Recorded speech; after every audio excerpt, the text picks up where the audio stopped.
నమస్కారం, మీరు చూస్తున్నారు HN9. పశ్చిమ గోదావరి జిల్లా నర్సాపురం నియోజకవర్గం నందు విద్యుత్ శాఖకు సంబంధించిన గెస్ట్ హౌస్ ఉంది.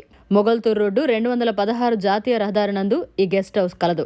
దీనికి అన్ని వస్తువులున్నా ఏ విధమైన మెయింటెనెన్స్ లేకపోవడంతో చుట్టుపక్కల పిచ్చి మొక్కలు ఉండడంతో విష పురుగులు తింటున్నాయి. దీనిని అధికారులు ఎవరూ పట్టించుకోకపోవడం, ఇది నిరుపయోగంగా పడ్డంతో శిథిలావస్థకు చేరుకుంది. దీనిపై ఇప్పటికైనా అధికారులు దృష్టి పెట్టి నర్సాపురంలో మెయిన్ రోడ్డుకి అందుబాటులో ఉన్న ఈ గెస్ట్ హౌస్ ని తిరిగి అభివృద్ధి బాటలో పెడతారని నర్సాపురం ప్రజలు స్థానికులు కోరుకుంటున్నారు.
మరిన్ని అప్డేట్స్ కోసం మన HN9 టీవీ ఛానల్ ని సబ్స్క్రైబ్ చేసుకోండి.